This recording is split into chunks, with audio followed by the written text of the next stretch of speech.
Now, when Liberty Media took over Formula One, it was arguably, Formula One this is, at its least popular in the USA. And to find out how things have changed, and dramatically is the answer, I got on the phone earlier this week with Adam Stern from Sports Business Journal. Other bidders who were in serious contention, which was Comcast, NBC, and Amazon, have been informed that they're not going to have their bids accepted. So, ESPN and F1 are now kind of putting it to paper and finalizing the contract. So I think it'll be announced in the next couple of weeks. It was probably the most logical decision, the safest decision. There's such a big broadcast in the U.S. that people around the country will literally just leave their TV on ESPN all day if they're huge sports fans. People who are not even big F1 fans might just run into, because it's such a big platform, it made sense for them to renew. But what is fascinating is Amazon bid more than ESPN from what we understand. So ESPN's bid came in around $75 to $90 million annually. It sounds like Amazon came in closer to $100 million. To just pay a couple million more than ESPN, it wasn't enough right now, because the F1 executives and Liberty Media executives, they know that the biggest platform currently for U.S. sports media is still ESPN. It sounds like actually Formula One should be paying ESPN to help them grow the business.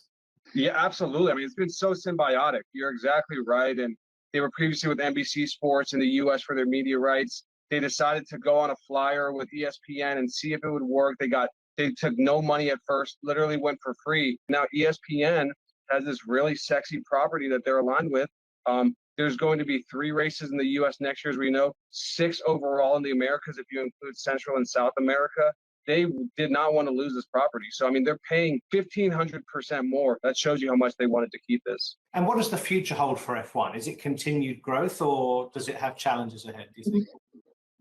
That's a great question. I think by and large, there's a lot of great things going on. Obviously, like we said, they're adding a 3rd race next year. But at the same time, I will say, American sports fans, they really want to be entertained.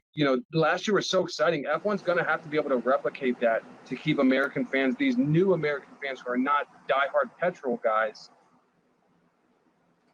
That was a really fascinating conversation with Adam, who really has his finger on the pulse of actually most sports, but in particular in this case, the success of Formula One. I suppose the success of Formula One in now demanding, requesting, whatever it is, certainly getting a much higher rights fee for the TV rights in the USA than they were having before. I suppose the question, Alex, is if it's so successful in the US, what's happening out here in Asia? Because, I mean, we know very well that Fox Sports Asia closed end of September last year. And at the moment, viewers in our part of the world, unless they're tuned into the Go F1 show, which of course most of them probably are, it's a very fragmented TV landscape. Yeah. So where do we start with that? Obviously,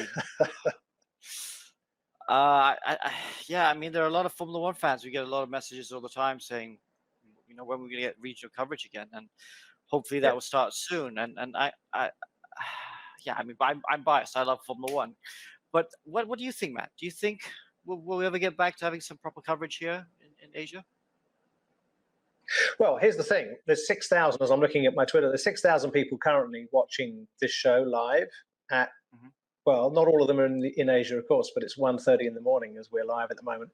I feel that it's very difficult because, as we know, because we live here, Asia is not a single market, of course. It's a dozen. And each of those dozen markets, like everyone, is complicated. But I do think that Formula One could benefit hugely if they actually took the time now to invest over 5 or maybe even 10 years. I think it needs a decade. They need a proper strategy, I'm not saying they haven't got one, but I think they certainly need one, like they have done in the USA. And I think it needs I discussed this also with Ollie Moll, and it's part of the YouTube full-length 22-minute discussion that I recommended. That perhaps there needs to be a kind of free-to-air version of the show that goes out in local language, Formula One, and you go up the pyramid to the more esoteric niche style of programming that people in the UK enjoy on Sky.